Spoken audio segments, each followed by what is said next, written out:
आधुनिक वित्त प्रबंधक के कार्य एवं दायित्वों की आज हम लोग चर्चा करने वाले हैं। बीकॉम पार्ट सेकंड वित्तीय प्रबंध का एक महत्वपूर्ण अध्याय है आधुनिक वित्तीय प्रबंध के कार्य एवं दायित्व। आधुनिक वित्त प्रबंध विभाग का सबसे उच्च अधिकारी होता है। भारत में इस पद को मुख्य वित्तीय अधिकारी चीफ फाइनेंशियल ऑफिसर सीएफओ कहा जाता है।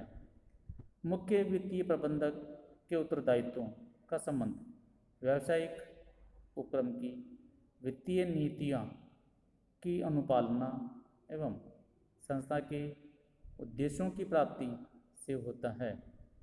इस दायित्व की पूर्ति के लिए उसे निम्नलिखित कार्यों का संपादन करना होता है। पहला है वित्तीय नियोजन एवं पूर्वानुमान। वित्तीय योजनाओं में पूंजी आवश्यकताओं का अनुमान, पूंजी संरचना का निर्धारण, विभिन्न स्रोतों से पूंजी प्राप्त करना तथा उसका विभिन्न विभागों एवं कार्यों में आवंटन करना होता है। वित्तीय प्रबंध का दूसरा कार्य है कोषों का प्रबंध करना। यह प्राथमिक कार्य है।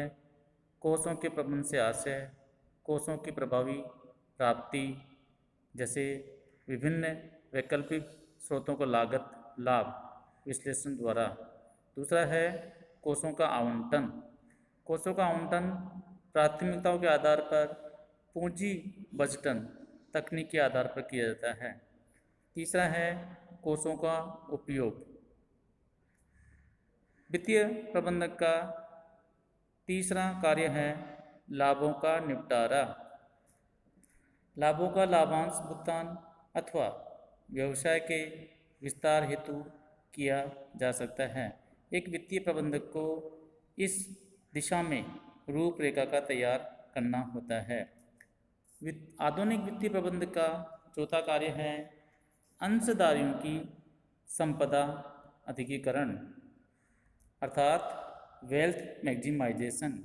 और वेल्थ मैक्सिमाइजेशन अंशों के मूल्यों में बढ़ोतरी से होता है।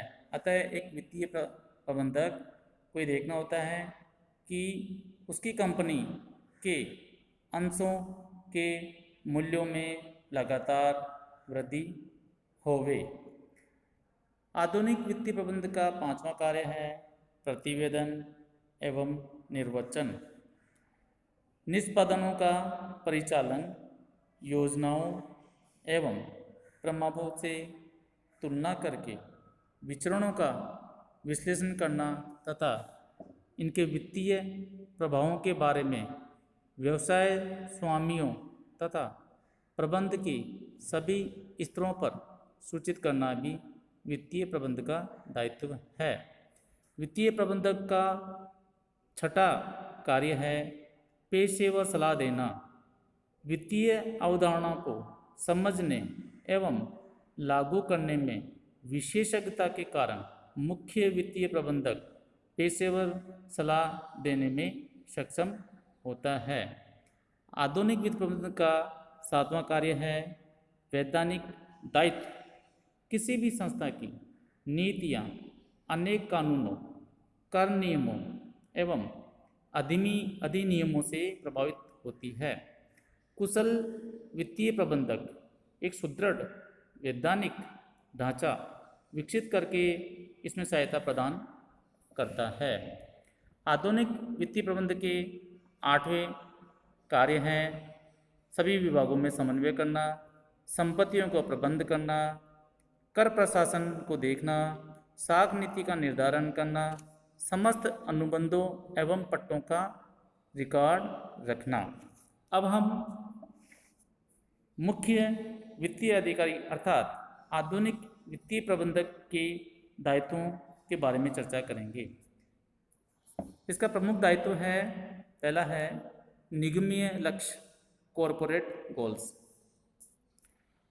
आवश्यक संसाधनों तथा उनसे मिलने वाले लाभों के संदर्भ में निगमीय लक्ष्य निर्धारित करना मुख्य वित्तीय अधिकारी का दायित्व होता है। इसका दूसरा दायित्व है वित्तीय प्रक्षेपण, फाइनेंशियल प्रोजेक्शंस। कंपनी की दीर्घकालीन योजनाओं को सम्मिलित करते हुए पंचवर्षीय प्रक्षेपण तैयार करने का दायित्व भी मुख्य वित्तीय प्रबंध का होता है। इसका तीसरा महत्वपूर्ण दायित्व है वित्तीय विवरणों का पुनरावलोकन, रिव्यू ऑफ फाइनेंशियल स्टेटमेंट्स।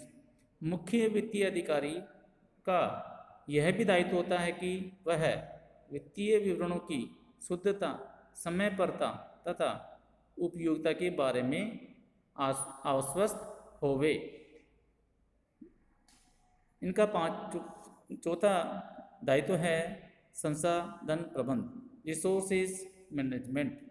रोकड़ प्रवाह प्रत्येक कंपनी का जीवन रक्त है, अतः मुख्य वित्तीय अधिकारी के लिए रोकड़ के अधिकतम संभावित स्रोतों का निर्धारण करके उनसे आहरित करने के लिए तैयार रहने की आवश्यकता है।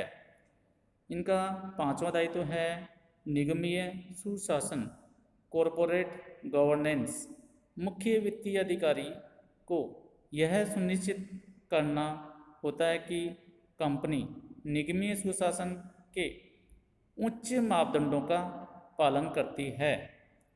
इनका छठा दायित्व है संविलियन एवं अधिग्रहण उपक्रम, मर्जर एंड एक्विजिशन इनिशिएटिव्स। मुख्य वित्तीय अधिकारी का यह दायित्व भी है कि नए उत्पादों के प्रारंभ, नए बाजारों की प्रवेश, ग्राहकों से संबंध इत्यादि हेतु संविलियन एवं अधिग्रहण में सुझाव देना होता है। इनका आखिरी दायित्व अर्थात सातवां दायित्व है जोखिम प्रबंध, रिस्क मैनेजमेंट।